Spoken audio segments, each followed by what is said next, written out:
How's it hanging, fellas? I'm OrosZ, and this is another episode of Yakuza 5, and in today's episode, time to head back to Polaris. I think we're actually going to do that this episode, though not yet. And look how Christmassy this game is. Like, I don't think I've ever begun any episode of this game in this place. But it's actually really nice. Like, the intersection here, there's like a shopping mall over there. There's like all these lit up buildings, it's Christmassy. All these lights really, light up the place because the place is covered in snow. And snow is white and reflects light very well. It's pretty awesome. I love it. I wish I could visit this like real life equivalent of this place during Christmas. It'd be fucking awesome. Okay, we had a side quest. It's all the way up there, so let's go. While we're going there, I talked about last episode how there's a new Yakuza game that's been announced. And, well, a couple of things about it is that in the game, apparently Majima, Saijima's brother, who's gonna be the main character of the next game, is gonna be joined by like a tiny little tiger. And well, Saijima's name is Taiga Saijima. Is that little tiger meant to be a Saijima reference? Also, I'm hoping that at some point we're gonna get a new fucking Saijima game. If that's what you're going with. Like, maybe we're gonna get Yakuza 9, and then we're gonna get, like, another spin-off. Like, I don't know, Yakuza... It's gonna be called Like a Dragon, Yakuza in Space. And we're gonna play as Saijima, like he's going to the moon. Or some shit. Look, it's the fucking repeat of that dream sequence we had. Except there's, like, a bunch of mafiosos. And they all look really fucking stupid. They all look like generic goons from Mafia. Which I guess makes sense, because the deals already went down, damn it. Shit, what a mess. Hold up, I had a dream like this once. Shit. Disgrazia. Who's you? Stay away. Wait, that's Saijima. Tell you the truth, I ain't even sure why I'm sticking my neck out like this. Maybe because I seen it in a dream. Or maybe because I hate Italians. But I own Himura, and it's about time I paid the debt. Do I own him? I guess I do. I don't fucking know. I own him as if he's mine. I paid for him. It'd be funny if I beat up the detectives instead of the gangsters.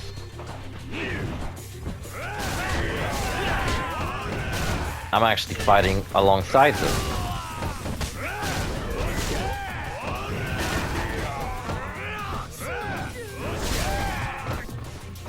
Even more broken scooter.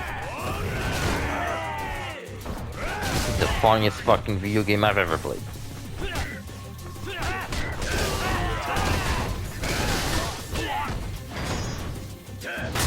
How come Kiryu gets his own action figures and Majima does as well, but there's no action figure for Saijima? Come on, I'm looking at a scooter.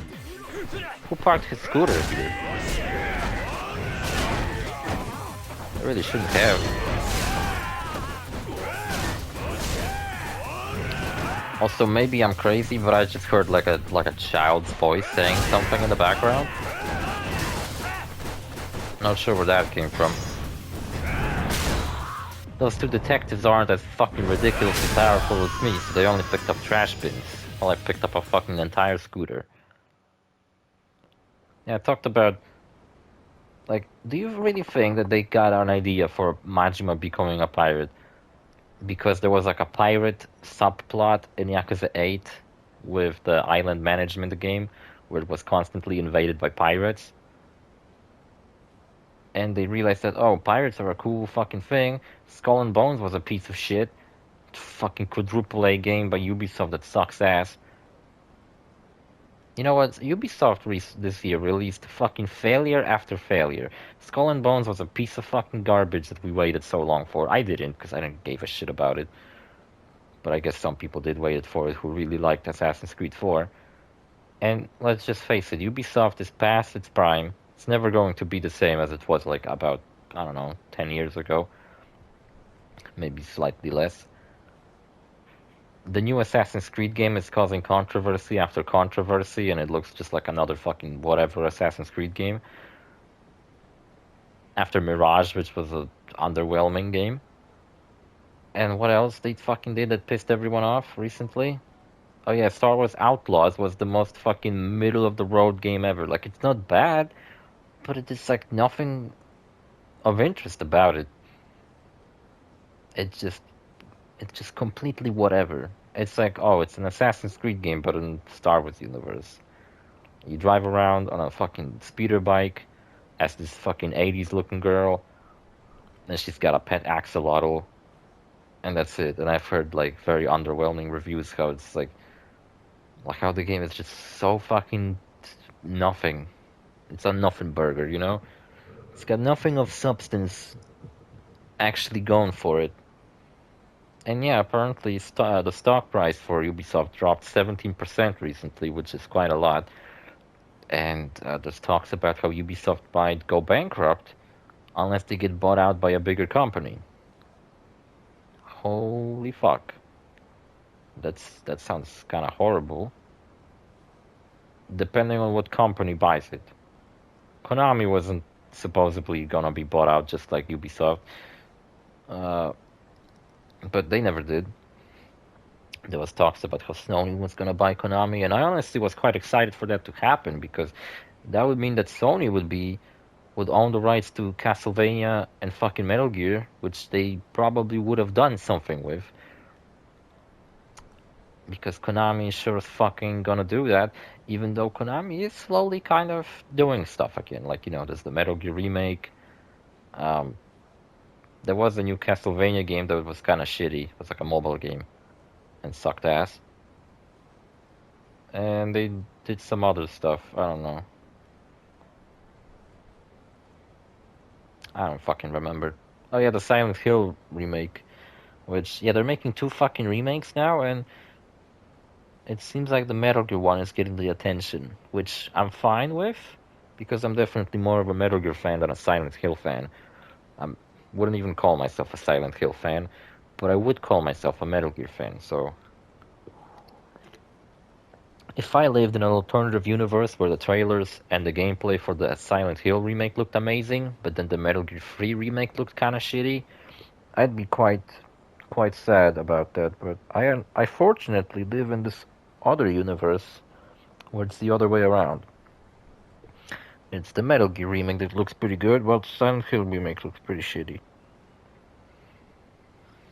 But whatever. Yeah, and they're making a new fucking Yakuza game, like I said last episode, and it's about pirates. Oh, that's what got me talking about Ubisoft, because I made a joke how the creators of Yakuza made a better pirate game than Ubisoft. And yeah, Skull and Bones a piece of shit, while the new Yakuza game looks fucking dope as fuck. It brings back character customization. It's a hack and slash. It's a it's not a spin-off like Yakuza Gaiden, which was a game set in between Yakuza 6 and 7 to kind of fill in the gaps of what happened to Kiryu. It was a much shorter Yakuza game. It only took place in um,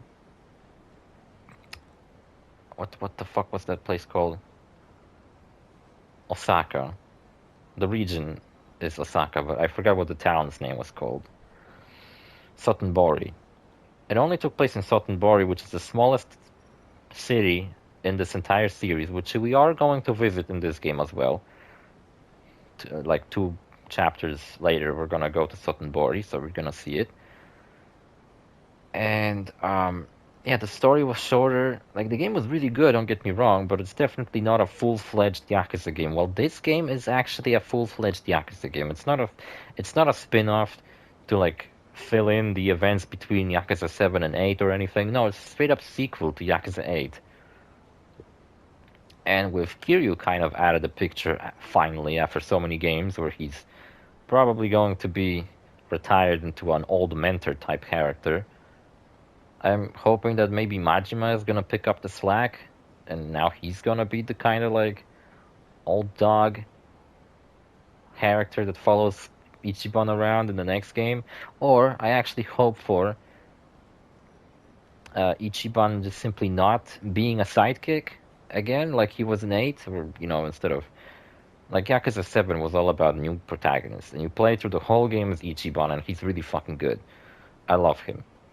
And then Yakuza 8 Ichiban gets like fucking like sure he's still the protagonist, but now he's not the only protagonist because Kiryu comes back as a protagonist, and you kind of get like a feeling that Ichiban is just kind of a sidekick to Kiryu because Kiryu's old experience and he's got connections and resources, while Ichiban doesn't know what the fuck he's doing.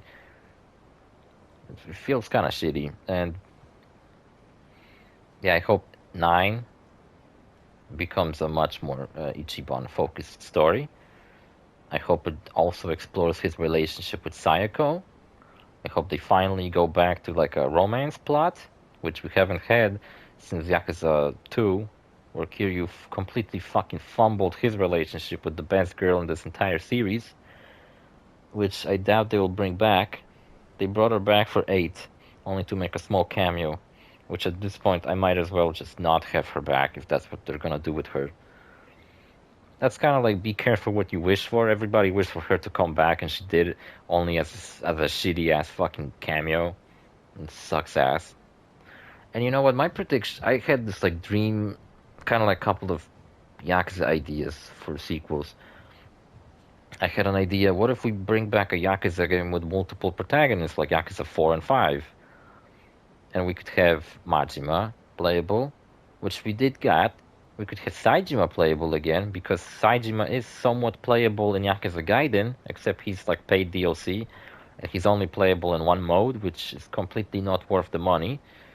And we could have Daigo replace Kiryu as a protagonist, because he's also playable in that stupid little DLC that I just talked about. And you know, we could kind of like expand on their movesets in a new engine, make them really fucking awesome. Daigo could have like a unique moveset and everything. And we could also bring back Akiyama, which would be fucking dope.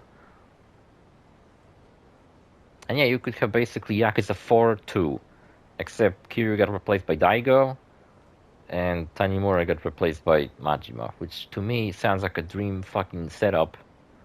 The story could have been a lot of fun too, having all those characters interact with each other.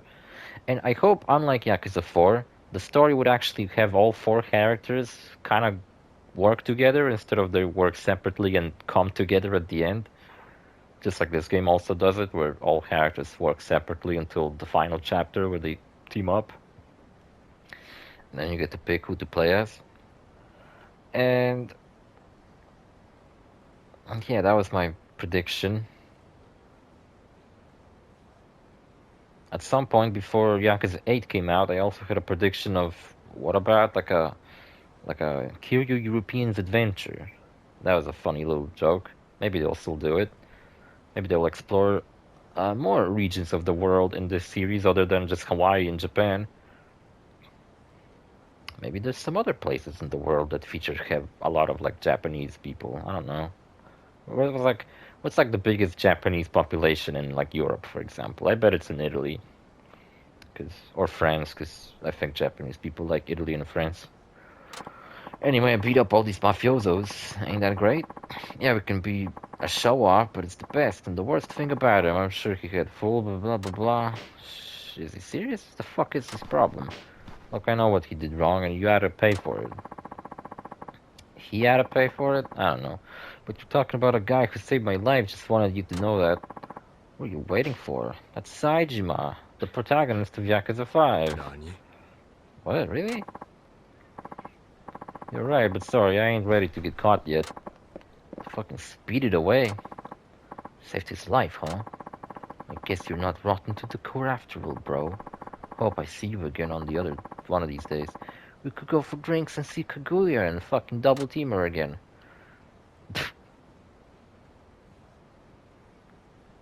If you fell in like in love with a girl who you know, like, okay, here's a question. If you fell in love with like a hooker or a prostitute, would you be willing to forgive her, forget her past because you're so fucking much in love with her? Not that I fucking fall in love with a hooker or anything. I'm just like posing a question.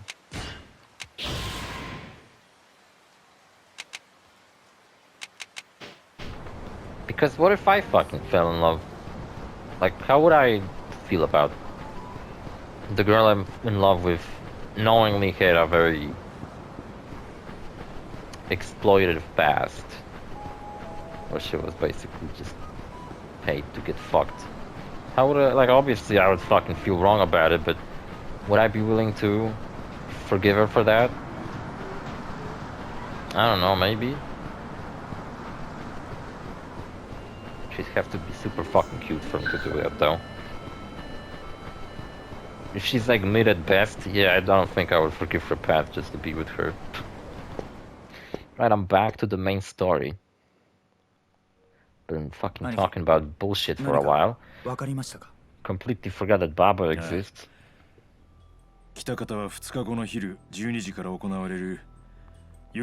Also, I helped the girls soul matches on the way here. Though you don't need to know that, so I'm not gonna tell you. I don't remember what the fuck the main plot is about. We escaped prison and now we're in this city. And I also did hunting on the way.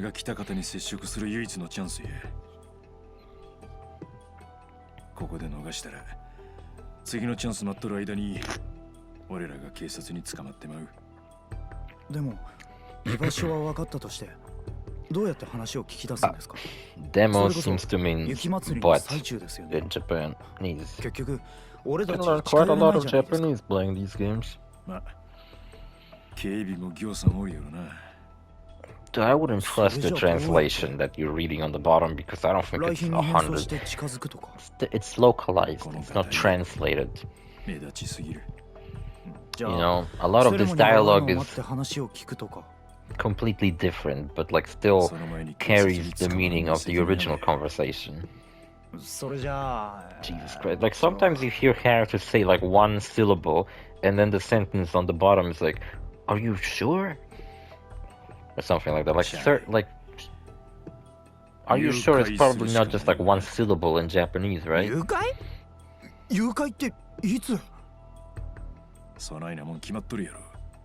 the yukai means what? I thought nani means what?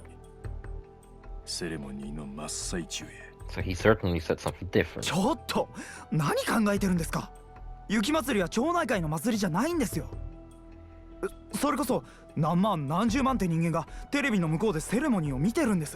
We're going famous.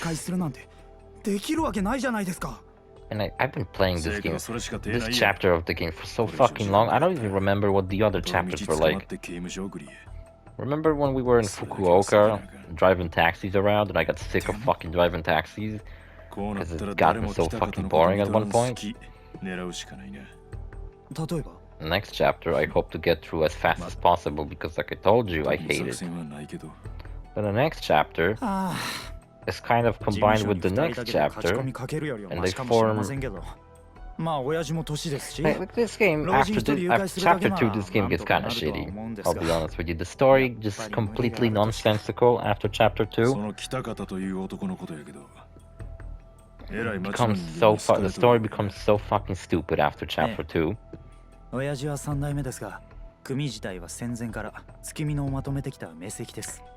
And the chapter 4 and 5 kind of get combined into one, meaning that chapter 4 and 5 are like shorter because they're also kind of intertwined with each other.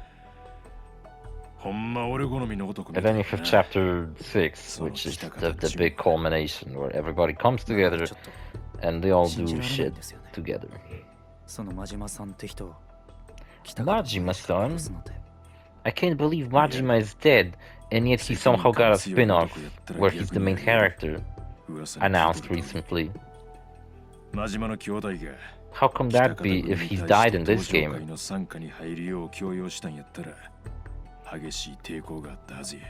Isn't it crazy?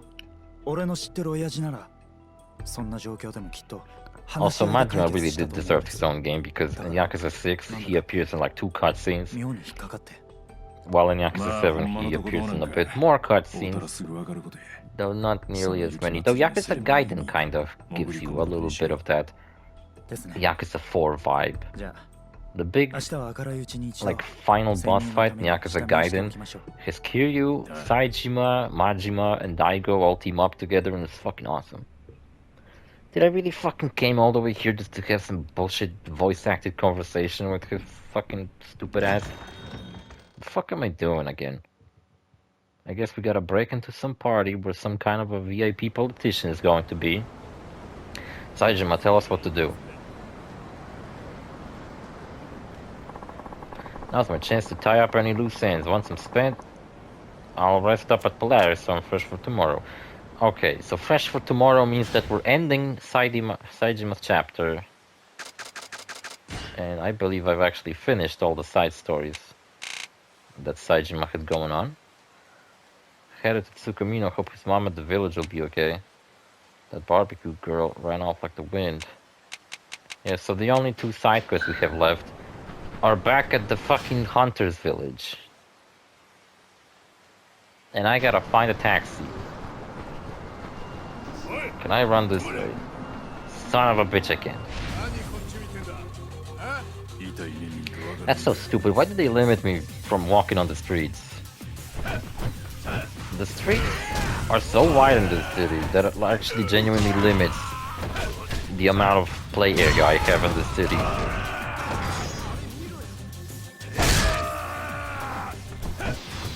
I guess for good measure we can go back to hunting one last time. I believe I've actually had some like hunting side missions I haven't beaten because they were fucking stupid. I hate doing the same heat move over and over, but who cares?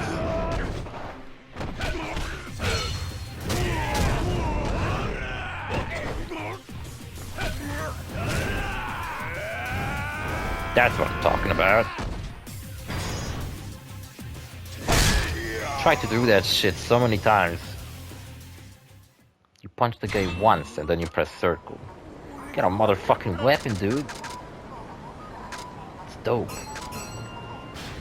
I'm gonna keep that. Alright, where's the taxi? I hope for this city to come back too. Another idea for a Yakuza game I had. What about a game? That's probably a stupid idea, but I thought it was kind of cool. An episodic Yakuza game, and like every episode is like a smaller Yakuza game, but it takes place in a different city from the past games. And I thought maybe like you could start in Hawaii, and you like the first chapter is in Hawaii, and you play as like a Hawaiian guy, and then he goes to Japan, and then you have a Kamurocho chapter, you have a Tsukumino chapter, and you have all these like chapters in different cities, and it, I don't know, maybe like the finale takes place in Yokohama, and like by the time you get to the final chapter, like the story has gotten pretty deep.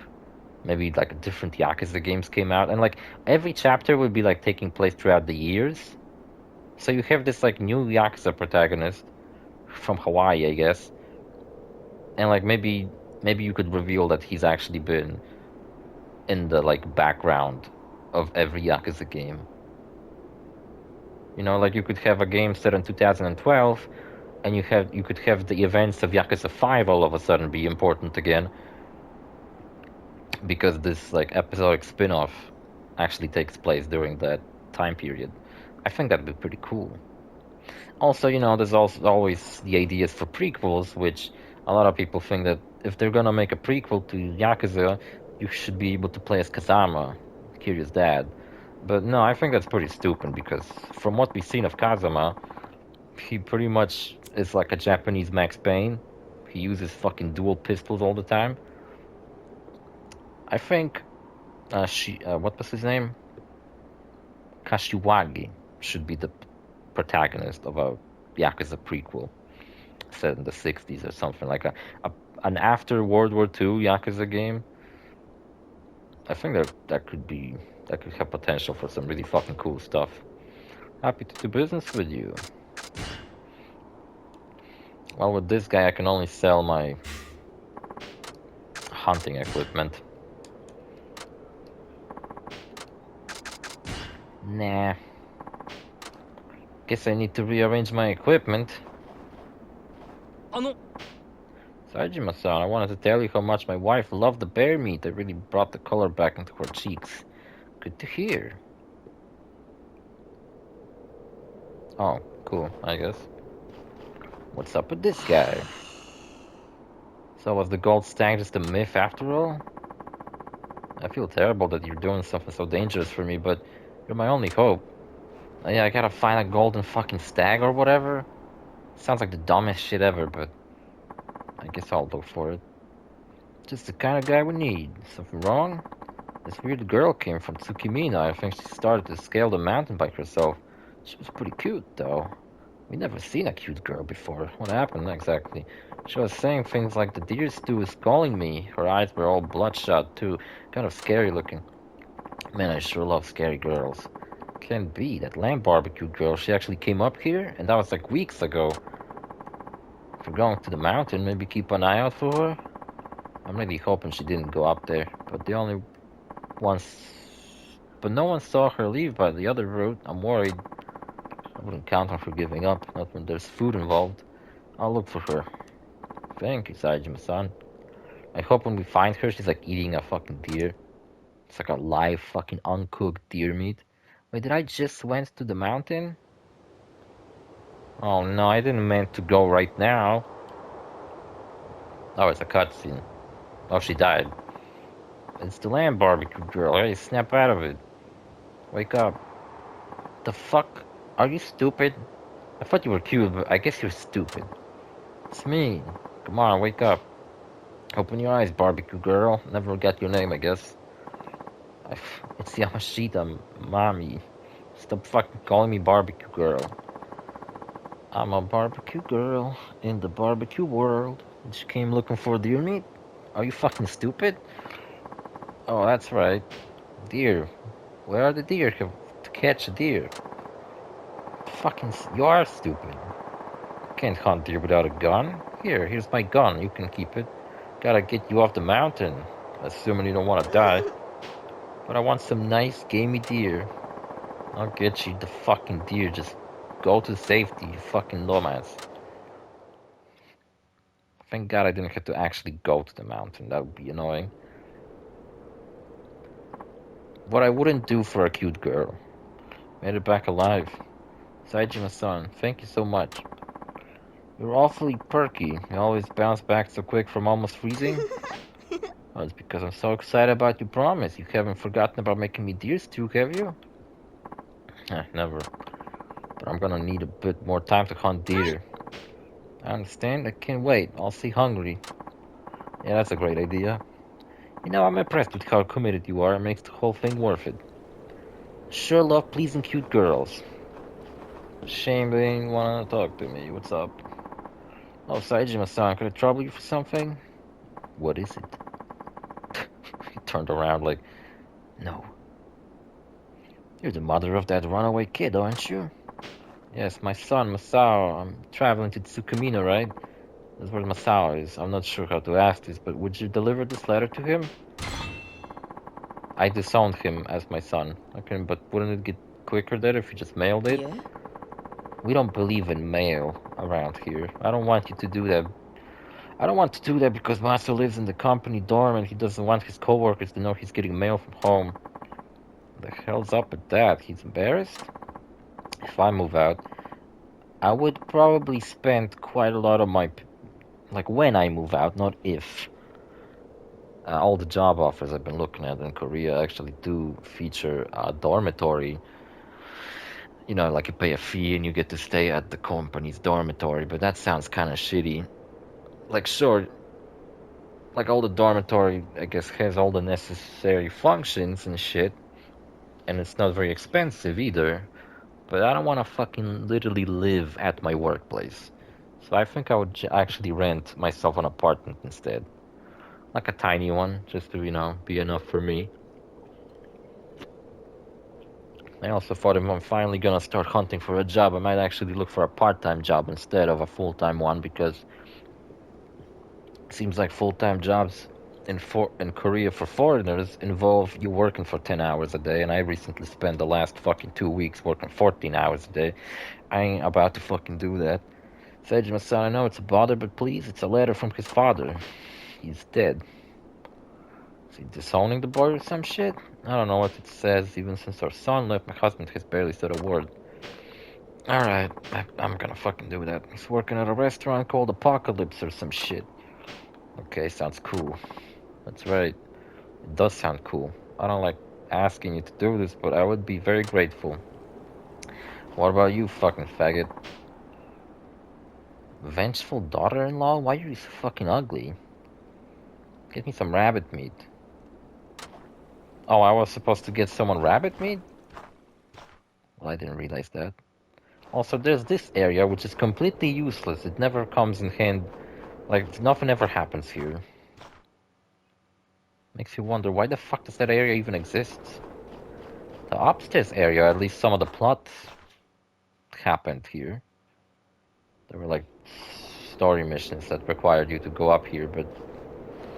Alright, so I need to deliver a letter to Maso, hunt rabbit, and deer, and find a golden stag.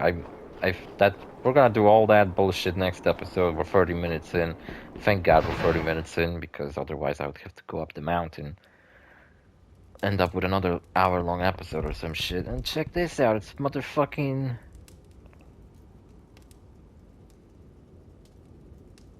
what was his name?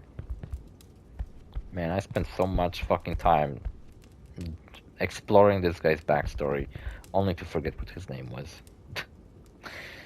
Well, that's life for you, I guess. See you fellas in the next episode. Bye.